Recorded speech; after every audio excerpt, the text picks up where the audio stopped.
All right, so I finished book one of the Northern Wolf series last night. Please excuse the way I speak. I'm recovering from tongue cancer, and it makes me have too much phlegm. But forget about that. We'll get more into that. So I finished book one of Daniel Greene's The Northern Wolf last night, which is called The Northern Wolf. And I think the series is called Northern Wolf series. Um, and So we're going to talk about that. We're going to do a review. And also, well, about the cancer, I finished my radiation actually last Tuesday. So I'm in the recovery. So we'll talk about that too a little bit. So who am I? My name is Cody Singdo. I am the author that you know, the author of 5 published novels, about to have 6 out. Novel 6, The French Fiasco, comes out April 16th. Wow, my mouth is a lot worse than I thought it was going to be, but we're gonna push through this together. So stick with me. So anyway, let's just get on with it. Uh, so as you know, I think that it's very important to. Sure, that fits up there. My computer is very slow today. I just restarted it. It's very important as a writer to always be reading other novels because first of all, I always say, if you don't like to read but you think you're going to be a writer, go get yourself a guitar because you're not going to make it. You need to know what novels look like and how they're paced, and you don't. It's not like maybe you read a bunch when you were younger and that's going to be good enough. No, you need to stay actively reading.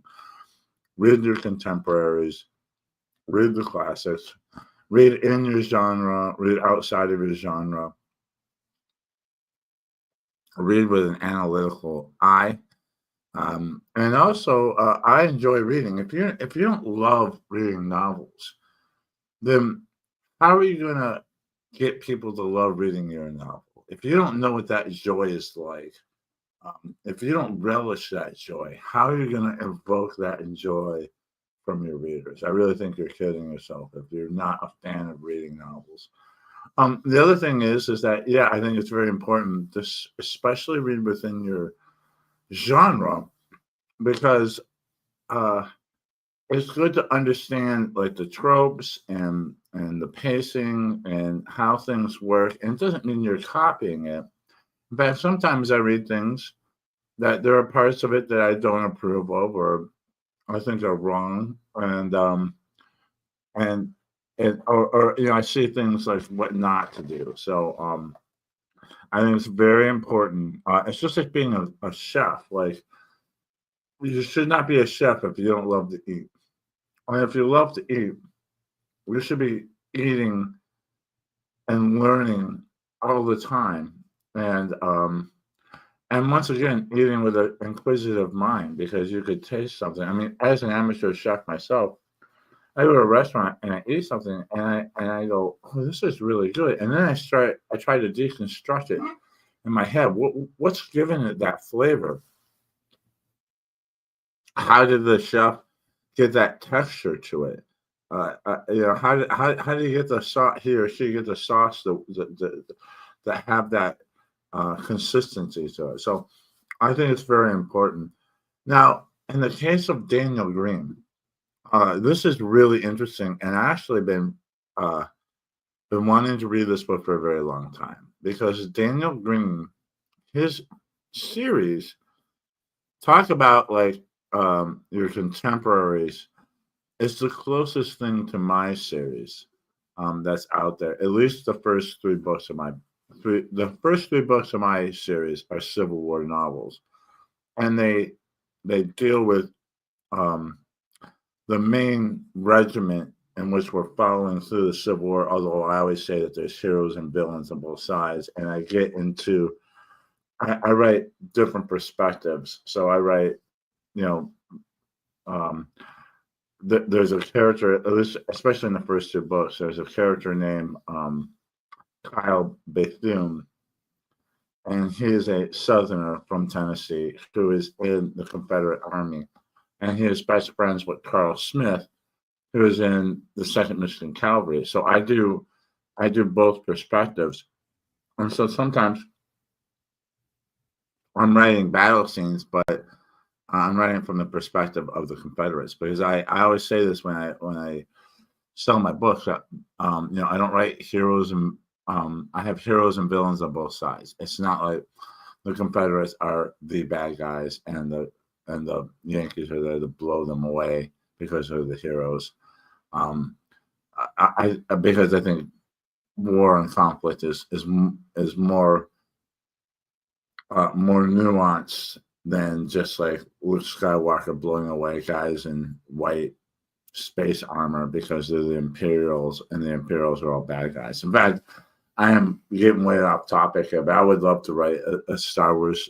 I think that this has been done, but write a Star Wars story that is on the perspective of a guy who is um, a Imperial stormtrooper, and that he's not necessarily a bad guy, and whatever they're doing at the moment isn't. They're not necessarily the bad guys in it. But I digress. Anyway, so I made the Second Michigan Cavalry kind of the centerpiece of the first three of my books, or at least my the story follows their trajectory into the war, even though, like I said, I do jump perspective into the Confederate side as well. And so early on, I saw someone else had written a Michigan Cavalry series, five of them, the Northern Wolf series, which follows a fictional regiment, the 13th Michigan Cavalry. The reason why Daniel did that is, and he explains it and I think in either the forward or the historical note, is that he wanted to stay true to history. And so, but he wanted his main character to be able to participate in certain battles that putting him in the 7th Michigan or the 5th Michigan would preclude him from one or the other. So he wanted his character to be able to do things that were kind of universal. See what I'm saying? So he created the 13th Michigan and purposely made them kind of defunct, like they were like the leftovers of the recruits, and they're not fully full power even when they start off, and that allows them to be like attached to like the 7th or attached to the 5th, so that his character can participate in several battles in which there isn't a single regiment that does both. And I think because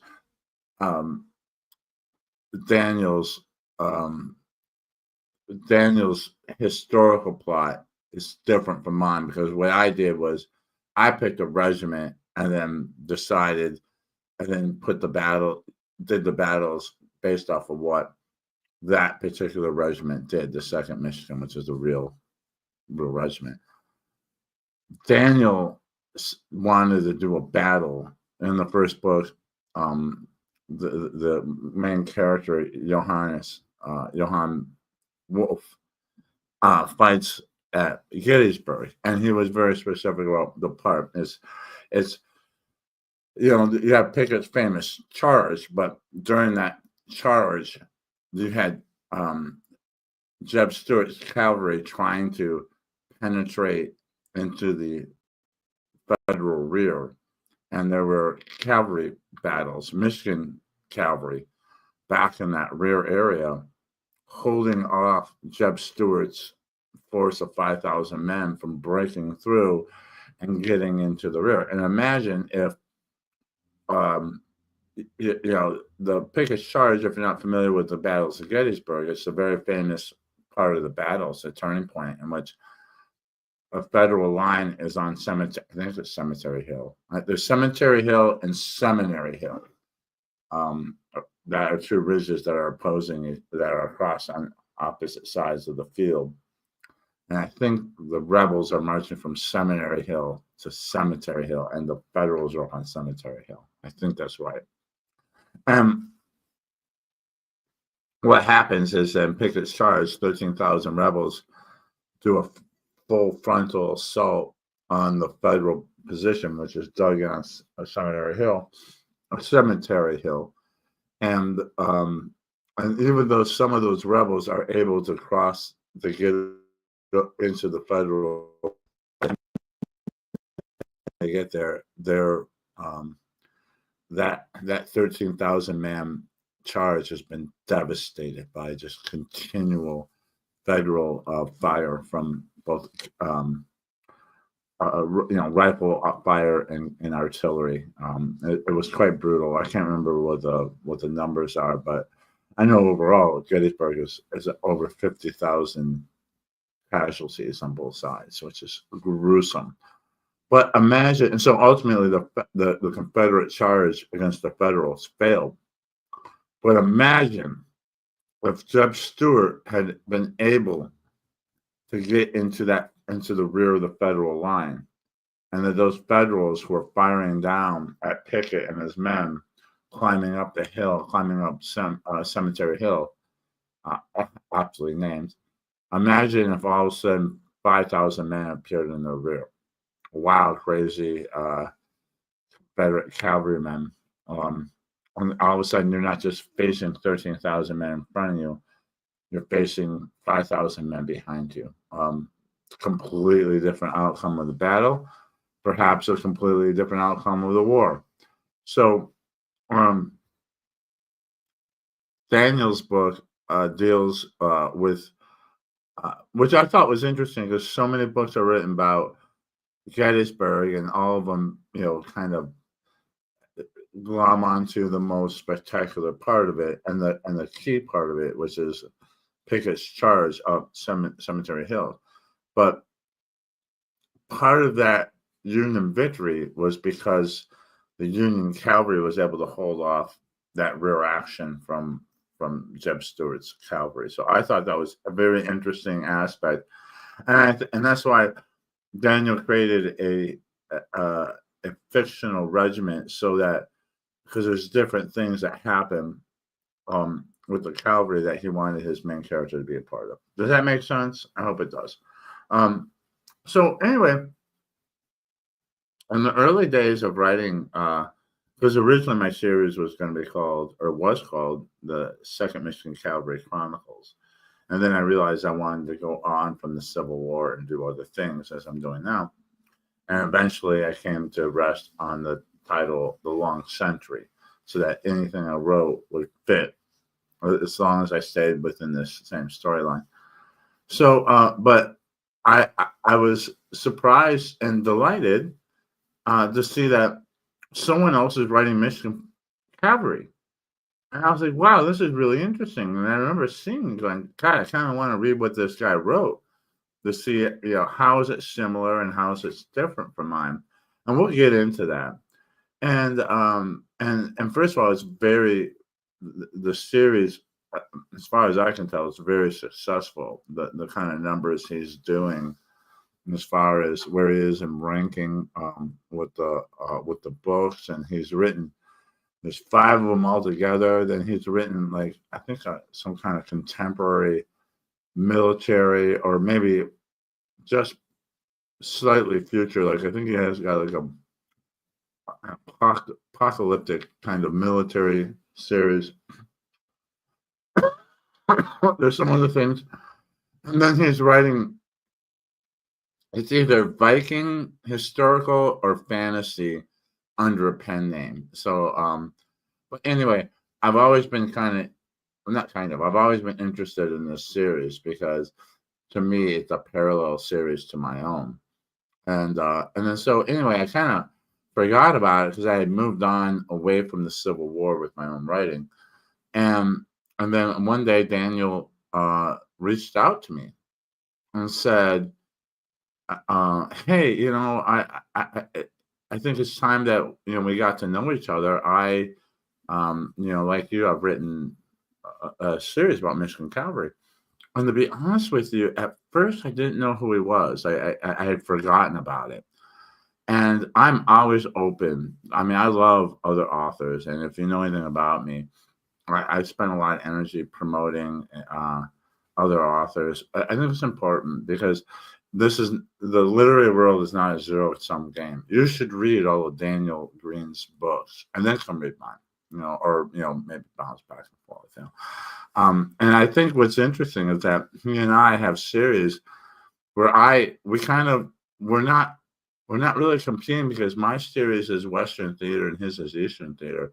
So if you're a fan of Michigan Cavalry, man, you can get both sides of it. You can read Daniel's series, which covers the Eastern theater of the war, and you can read mine, which covers the West, and you can get a pretty good rounded Michigan Cavalry experience between the two of us. By the way, we're going to get in the review, but I highly approve of his first book, and I think it portends to an excellent series that I think anybody would enjoy. So anyway, I, I I don't know if I looked it up or whatever, but it dawned on me like, holy cow, this is that guy. This is the guy that wrote this series. This is Daniel Greene. Hell yeah, I want to be friends with you. So we became friends. I will say this, that Daniel Greene is a very sweet man. He's been very kind to me, very supportive. And I decided for several reasons, even before Daniel reached out to me and offered his friendship, I did want to read because just like I said, you want to read your contemporaries, you want to read people who are writing things that are like what you're writing, to compare and contrast. But if you know anything about my plans right now, I'm about to put out The French Fiasco, which is a Franco-Prussian book. And then after that, my plan is to write a novella or a novelette, or we'll see how long it's going to be, that is a prequel to Rampage on the River. And that's going to be exclusive and exclusive. What's the word I'm looking for? Exclusive and free. Maybe that's what it is, to my email list. So if you're interested in this book, it's going to be called The Underground Railroad Ball. Sign up for my email list because everybody on my email list is going to get a free copy of it. I mean, no one else, you're not going to be able to buy it anywhere. It's only for my email list. So you got to be on my email list to get it. And because of that, just like when I was writing The French Fiasco, I read every Franco-Prussian War novel that I could find. And guess what? There's not a lot of them. And that, which means A, I have cornered the market, or B, I'm screwed because I wrote a subgenre that nobody cares about, which is probably the truth. But anyway, I decided, okay, well, this is my opportunity to read The Northern Wolf because I want to get back into the headspace of the Civil War and the underground. I can't even say it myself. The Underground Railroad Ball is going to take place in Detroit in the fall of 1861, so at the onset of the Civil War. So I thought that reading Daniel's book would be a great way to kind of help me get back into the Civil War field. And it was. So anyway, all that to say, I decided that this would be a good time. And then Daniel put it up for 99 cents, and I was like, okay, bam. There's no more convincing I need, so I got it. I read it. I think it's one of the fastest novels I've read in a while, at least since I started doing,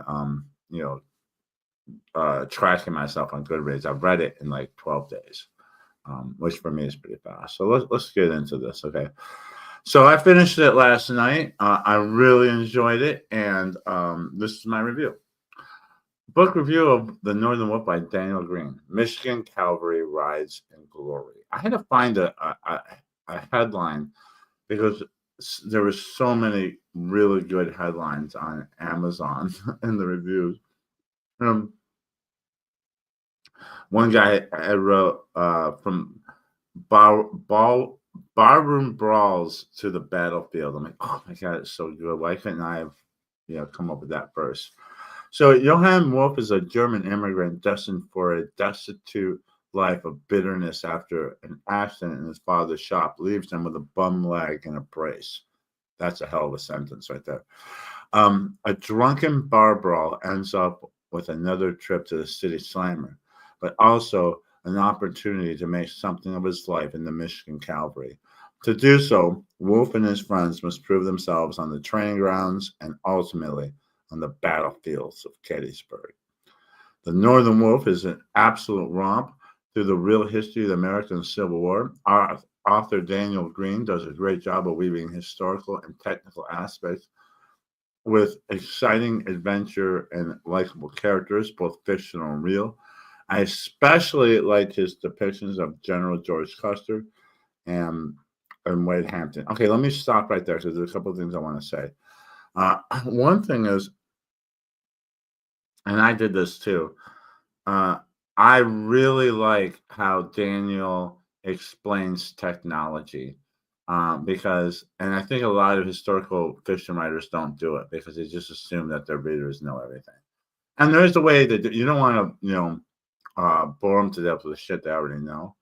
But still, there's a lot of, when I read a historical novel, what I want is I want to be there. I want the author to take me there and let me experience it myself. So, um, I do what I call, I don't know what the literary term is, but I do what, and Daniel does this too, a lot of show and tell, where I'm going to explain to you how the weapons work, so that you get a chance to, as a reader, to, you know, in your mind, pick up the weapon, understand how the mechanism works, understand how it works, how it's loaded, all those things. And Daniel does a great job with that. And I can see when he does it. He also does exposition very well. A lot of the exposition is woven into the dialogue, but not in a way that seems ham-fisted. I feel like as an author, part of as a historical novelist, part of our responsibility is to teach the history. And and so Daniel does a really good job of explaining what's going on politically and militarily, and also explain the weapons and the techniques and the things that they're doing, but making it entertaining so that, like I said, it's immersive. So you feel like and I'm going to go into uh, compare and contrast this book, and Rampage on the River, because I feel like these two books are our two books are they're attached at the hips. They're very similar to each other. I mean, they're different books. Like they're different experiences reading both of them, but they both set off this series. They both take the main character and put him through joining the military, going to training, and then fighting his first battle. And and and so we're going to do the compare and contrast in a minute, but I wanted to say that about Daniel, and that I do it too, is that he explains the weapons, he explains what's going on in the history, so that not only are you having a good time, with with a fun novel to read, but you're also learning, so that when you put down the Northern Wolf, you have an understanding about how the Battle of Gettysburg went down and how the training was, and the kind of weapons and tactics they were using. I think that's a very important, and I think that Daniel did a great job of that. The other thing I wanted to say before we go on, I'm doing this because I'm so stupid I'll forget, so I have to interrupt myself. And this is where I get off base. Let's see where. Um, oh yes, okay. And then the other thing that Daniel does, and I do this too, is that I've seen authors take on historical characters and write novels making the historical character the main character of the book. And I think that's really hard to do effectively, because most people don't lead lives that are constant action and adventure. And so it's hard to do a good historical novel that's based off of a real historical person without it either being boring at times or bullshit at times. Those are your choices: bullshit or boring. Um, so I think some of the best, and I'm not going to give any examples of that because I'm not going to talk poorly of any other writer out there. But I will say some of the better ways of handling it is Bernard Cornwell's um, Excalibur series, the King Arthur one. Um, that's just that's one of many, but I'll just talk about that one. And King Arthur, yes, we don't know if he was real, but there's not a smoking gun that he was real, but there's enough like secondary evidence and circumstantial evidence that said there might have been someone like him, right? And so, but anyway, instead of writing a book in which King Arthur or Arthur, because he may not have been a king, he might have just been a warlord. Arthur isn't the main character. The the main character and the narrator is someone beneath Arthur who experiences Arthur. So he's writing about his experience and he's a fictional character. But in this person's story, Arthur comes in and out of. And Bernard Cornwell does. Here's a better example of it: the Sharp series, which I'm a big fan of. Sir Arthur Wellesley factors in that greatly.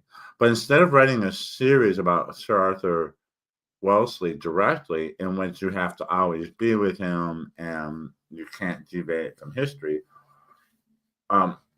Cornwell creates Richard Sharp, who's a fictional character that he can, do things that he's not bound by the course of history of what he can do, what he can't do.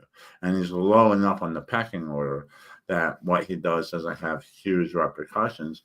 And then he can interact. And so he interacts with Sir Arthur Wellesley throughout the war. And so you get an idea of who Sir Arthur Wellesley is without having to directly do the series about him. Does that make any sense?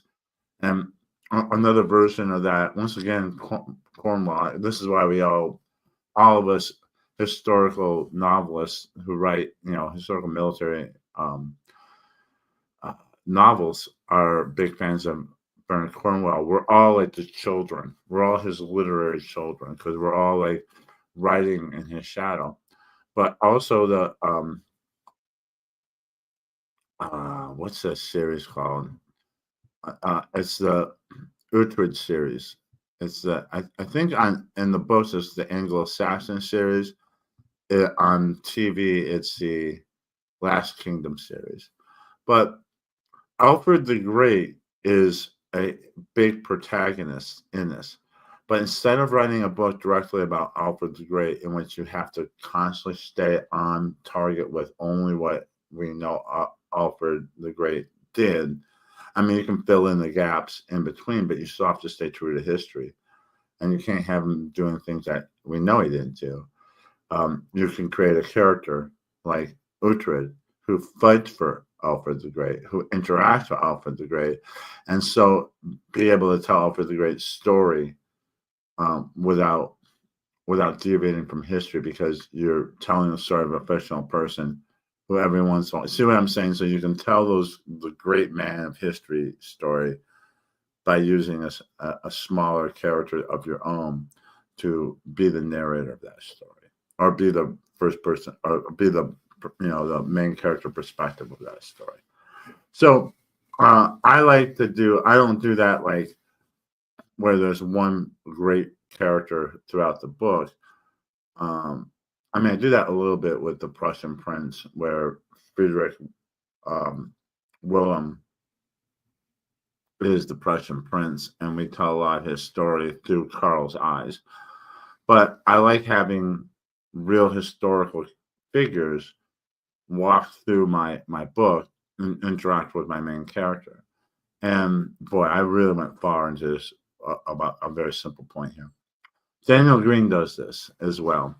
And two characters that, I mean, there's several historical characters in his novel, but the two that really stuck out were George Custer and the famous George Custer Custer's last stand, which happens after the war, when he's fighting Native Americans in, I think, in the Dakotas. Uh, and Wade Hampton, who was a famous Confederate cavalry leader as well, and both of those guys are in it. And I like Daniel's depiction of them, and particularly of George Custer. And I have to say, um, one Daniel does one of the techniques I do where uh, a little suspense. So, like introducing a new character, especially a historical character, and not naming him at first, but having that character come into the scene, come into the narrative in kind of a big way, and and kind of suspend naming him so that you can get full effect when you actually name the historical character. And I gotta say, um, and Daniel did a great job with this with Custer, but I recognized Custer immediately. Like as soon as Custer walked into a scene of this book, I'm like, that's George Custer. That's George Custer. I know it's George Custer. And sure enough, when Daniel named him, I'm like, yes, it's George Custer. Where's it, George? Now I know that George Custer commanded Michigan. He had when he was first breveted to brigadier general. He was put in charge of a brigade of Michigan cavalry. I think it had 3 regiments in it. So yeah, so George Custer was in it. All right, so let's move on with this. So much has been written about the Battle of Gettysburg, but Greene manages to bring fresh perspective through Michigan troopers and the cavalry battles in the rear of the Federal line, which happened during the same time as Pickett's infamous frontal assault. And if you're looking for an exciting new look at America's most controversial war, saddle up and ride with the Northern Wolf. Check out Greene's Northern Wolf here, and there it is. And that this is my WordPress article, and then you can check out my novel here, French Fiasco. And I think I've said this before. When I write a review, I post it on Amazon, and the other one reads. Why am I little? I can't get back to full size. I post it on those two places, but I might as well put this back up because otherwise it's just gonna look weird at this stage. All right, it's crazy. Um, and at first I would take the Goodreads article and I would share that everywhere. And I thought about, I'm like, well, why am I sharing Goodreads article? And that gives me no, what's going on? Page unresponsive. Oh, okay. Nothing's working.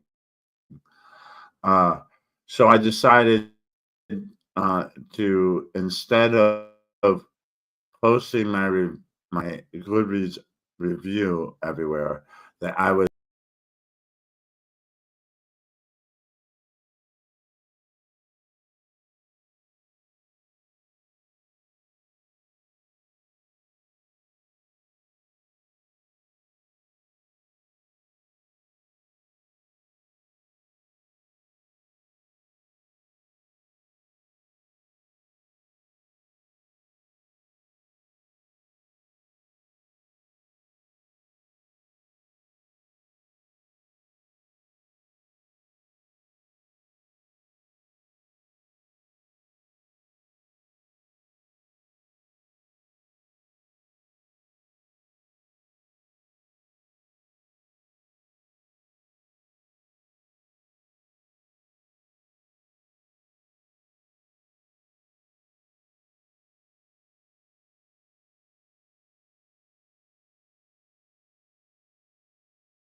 hear me? I'm trying to get back into the stream here. Oh, look at that. Nothing changed. Okay. Sorry. Thank you for still with me. I had some technical difficulty with I don't know if it's my internet connection or if it's StreamYards, but I'm still timing, so I don't know what's going on here. Anyway, I enjoyed the book quite a bit. It was I enjoyed it more than normal. I mean, I enjoyed it just as a reader, but it was interesting to see um, his series starter and compare it to my own. And I'll tell you some of the similarities that I thought the books are very different. Like the characters are different. Carl and Johann are very different characters, and the adventure that ensues is very different. But the tropes are still there. So in both novels, you have a young man in Michigan who gets in trouble with the law over fighting. Um, in Daniel's book, it's because Johann has a bar fight that spills out into the street and becomes a brawl, and he ends up getting thrown into jail. And the recruiter comes to the jail cell, and one of the things is that um, his character has a bum leg that's in a brace. And so when the recruiter comes and starts recruiting the guys that he was fighting with, Wolf basically talks the guy into recruiting him too, even though he's got a bad leg. And in my book, Carl is fighting a duel, which is illegal as well in Detroit. And by the way, Daniel's book starts in Grand Rapids. Mine starts in Detroit. Um, in my book, Carl is in a duel, fighting a duel, which gets broken up by a police officer, and Carl is dragged to an accident happens in the duel that Carl gets blamed for, and Carl is arrested and given the choice of going to jail or joining the Second Michigan Cavalry. So both of our character is in some kind of conflict, whether it's a sword fight or a brawl, and that's kind of like the impetus for them to join the military. Uh, so I thought that was interesting that both our books had that in it. Uh, what is also interesting is that Grand Rapids was a training ground or a kind of an initial training place for Michigan Cavalry. So Greene's or Daniel's character joins the military and starts training in in Grand Rapids before he's shipped out to Washington D.C., where he completes his training and then enters the war from Washington D.C. My character joins in Detroit. First goes to Fort Wayne, which is on the river in Detroit, and then goes to Grand Rapids to start his training, and then eventually shipped down to St. Louis with the Benton Barracks, where he completes his training, and then from there enters the war. Um, and then both of them, and there's a kind of a marquee battle that both of them are involved in at the end of the book. And Greene's character fights at Gettysburg. My character fights in the Battle of Ireland #10. And then that's about it. That's where the similarities stop. And then they are two very different novels. So if you read one, reading the next one wouldn't feel like, oh, I already did this. They're very different books.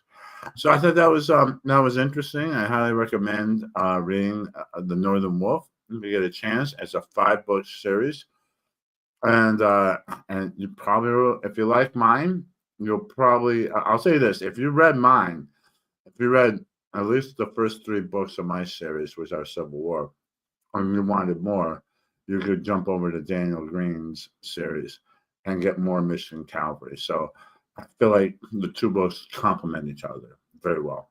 All right. So enough of that. I won't be on too much longer because I see like I'm having technical difficulties here, and medical difficulties. So here's what's going on with my cancer. I completed chemo actually 2 weeks ago today, and then I completed radiation therapy a week ago from yesterday. So I'm in the recovery. They say it's going to be about 2 weeks before I'm going to start feeling good. In fact, they say I might start feeling worse. I'll tell you that the inside of my mouth, my throat, if you can tell by the way I'm talking, feels like a World War One battlefield. So that's, I'm still in a lot of discomfort there, and I'm on a lot of painkillers as well. And I'm very fatigued, and I have waves of nausea. So, in fact, today I had a hard time getting up, and then I went to my doctor's appointment, came back, and slept for another 3 hours. So I'm still struggling to get back on my feet, but I'm on my way. I mean, over the weekend I felt pretty good on Saturday and Sunday, and I hope that continues as I rebuild. And I'm gonna try to start swallowing some water. Right now, I'm using a feeding tube. I'll show it to you. It's I have a tube. This goes right into my stomach. So like when I want water, I fill up a syringe and I hook it in there and plunge water in there. Same with the food, with the medicine, everything goes to the plunger. I can't take anything through the mouth. I haven't had real food in probably over a month now. I haven't had food or alcohol, coffee, nothing, man. It's a drag. But I'm on the mend. They said I have several doctor's appointments. They're going to keep an eye on me to see how I'm doing in the recovery. They say it'll probably be about at least 2 months before they're going to be able to know whether we were able to knock out the cancer with the chemotherapy and the radiation. So I hope that's what happened. I hope I told Laura that I want to make Mexican food for Cinco de Mayo, so I'm kind of working towards that. Go, hey, babe, it's my cat. So I hope I can eat by then. And then as far as everything else, the French Fiasco has been through its editing paces. I'm still waiting for my mom to give me the clear on the last bit, which is like the acknowledgement and the post story stuff. So that's all on target as far as like the editing and prep for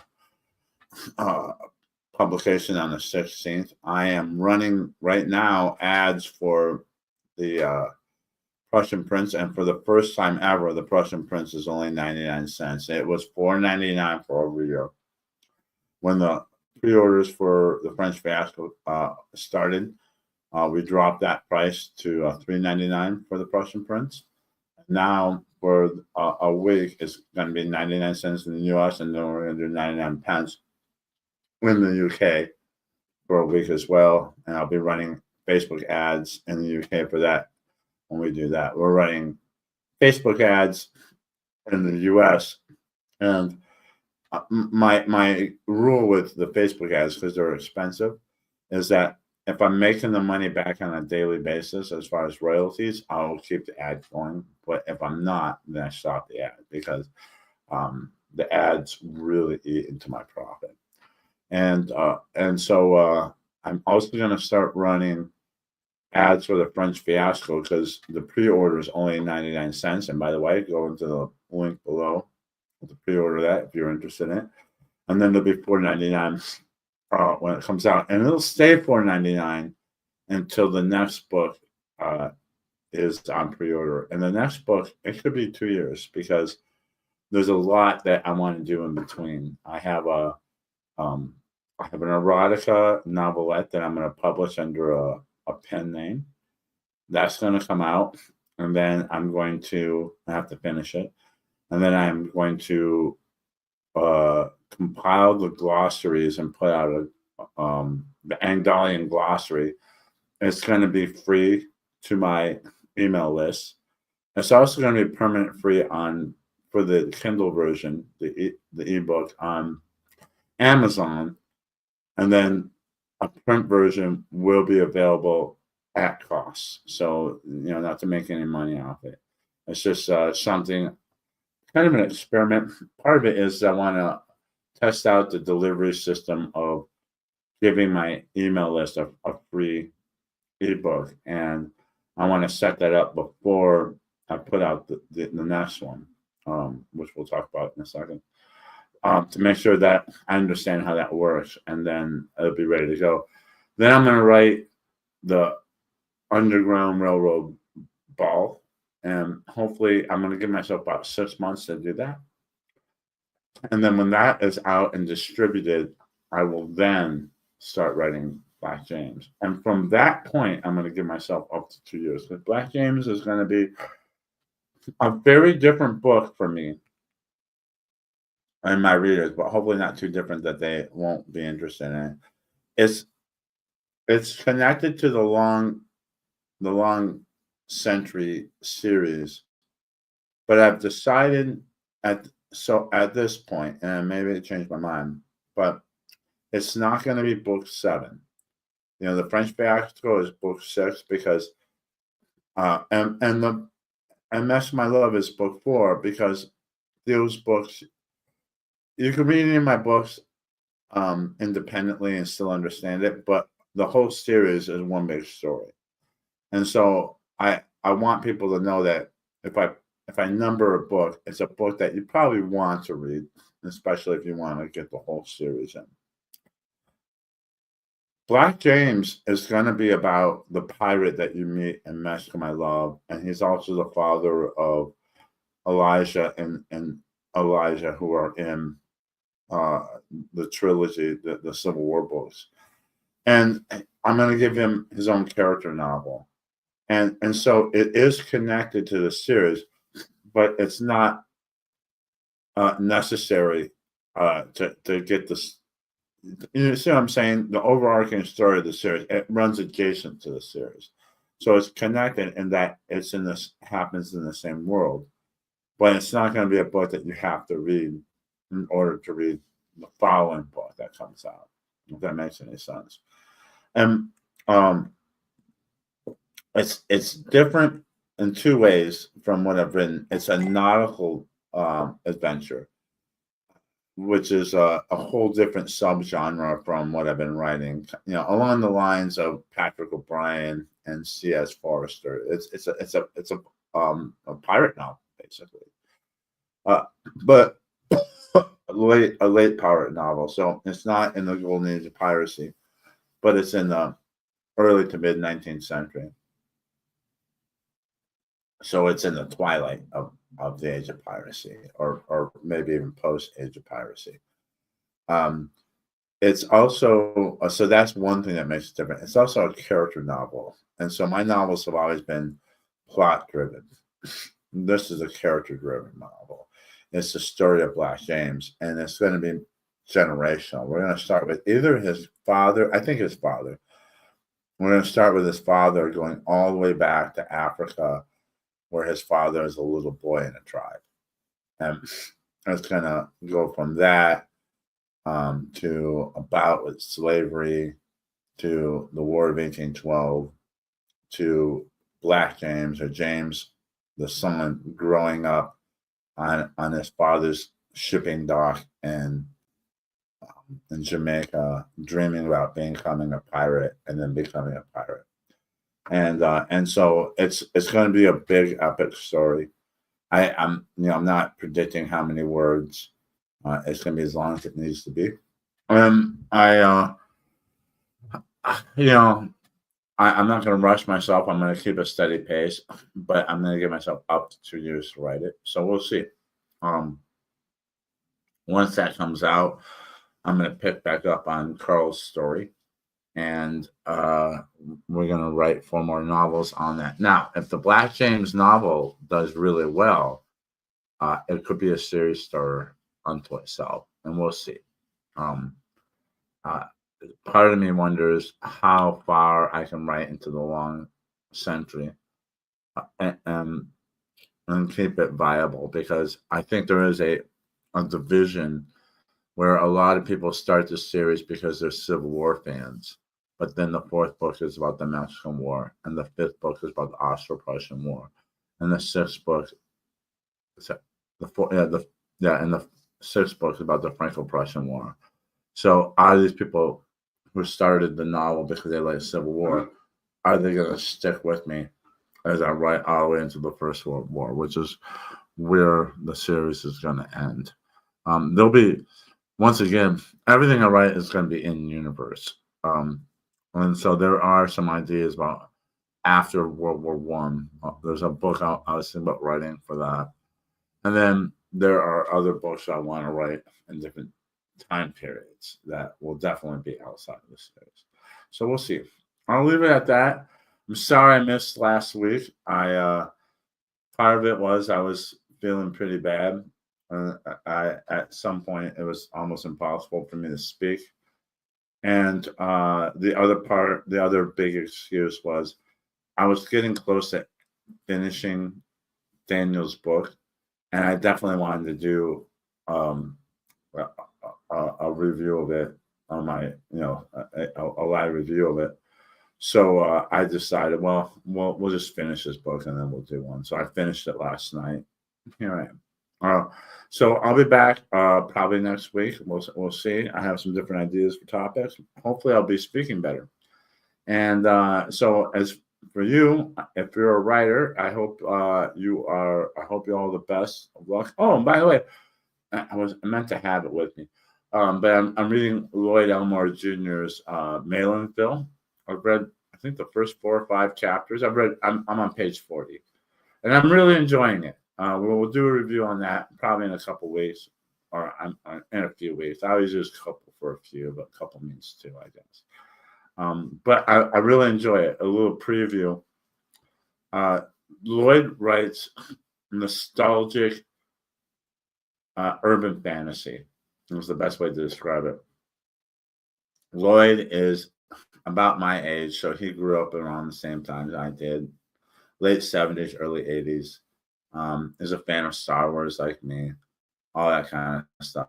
So, and Lloyd's writing feels like a urban fantasy movie from the 80s all the time. Like, what is urban fantasy? It's usually the setting. It doesn't necessarily mean in the city. In fact, sometimes it could be a rural town or a suburb. But in urban fantasy, the world is like ours. Okay, so the world in which the characters operate is very much like our contemporary world. But there's some kind of magical thing happening underneath the surface. Like Malin Bill happens in contemporary times, but there are these little 6-inch people living in the woods. And in Malcolm's Bridge, it actually happens. I don't know if it's the late 70s or the early 80s. The main character is a boy named Malcolm. He's born in 72. And he basically finds a portal in his closet, and that's about as far as I got. And I gotta say, I've read 3 books or 2 books. This is my 3rd book from Lloyd that I've read, and sadly enough, I'm only reading it because Lloyd said if I send you a copy of my book, which that's it, sure.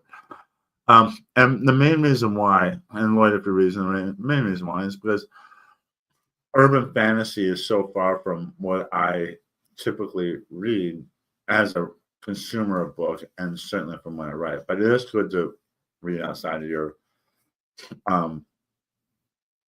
genre, and I certainly always enjoy it when I do read Lloyd's book. So I always get this wrong. The Space Between the Spaces, which is a collection of something like that title. It's a collection of short stories, and it's very good. There's some horror in there, some kind of what's the word? What's the show? The Time Zone, the Twilight Zone, kind of like the Twilight Zone kind of episode. So that's a collection of short stories. Read that. I liked it. Laura read it. She liked it too. And then I read Malin Bill, and really enjoyed it. I Want a 6-inch Girlfriend too, and Laura read it as well. She enjoyed it, and it was a good book. And it felt like an '80s movie. It really did. It felt like an '80s. Even the villain was a very much an '80s movie villain, '80s sci-fi villain. Um, the thing about Malcolm's Bridge that really struck me was the tone.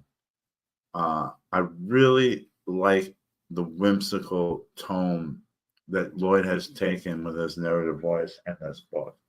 It's different from those other two books that I just told you about. It makes it real. It's not heavy-handed at all. In fact, Lloyd has a much lighter pen than I do, um, and so the I think the tone helps build that because I think the boy is about 12. I'm not quite sure how old Malcolm is supposed to be in this book, or maybe I don't know, somewhere between 8 and 12. I would say he's not a teenager yet, but he's not a little kid either. He's a kid. Um, so the the the kind of whimsical tone of it kind of brings that nostalgia for childhood and that period of time, which I gotta say, I think like I would say 1978 through 1984 was a magic time. I lived through it.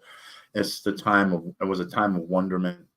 It was a time of rapid modernization. It was when we were first kind of getting our microwaves and our cable TV.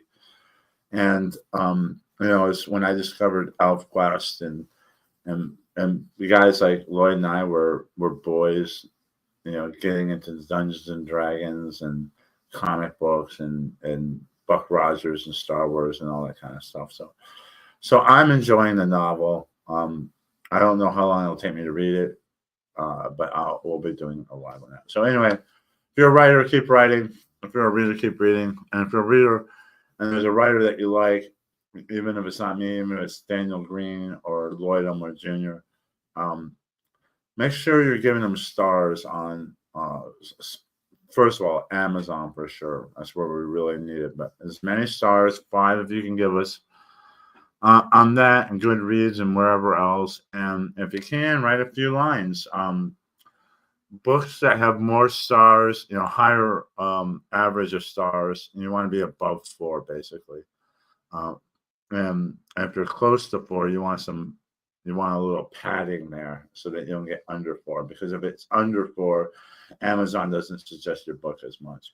And then also, the more that people write reviews for your book, the more that Amazon and the algorithm is going to show it. So write those reviews, even if it's just like, it doesn't have to be like mine. It can just be like, I really liked it. Period. Done. Anyway, I hope to see you guys next week. Don't worry about me too much. Possibly my cancer has been cured. We won't know for a couple months. I'm still recovering from the treatment. It's kind of a scorched earth policy, but I'm going to be okay. All right. I'll talk to you guys soon. I love you. And see you in the next video. I'm trying to end the stream, but it's being very difficult.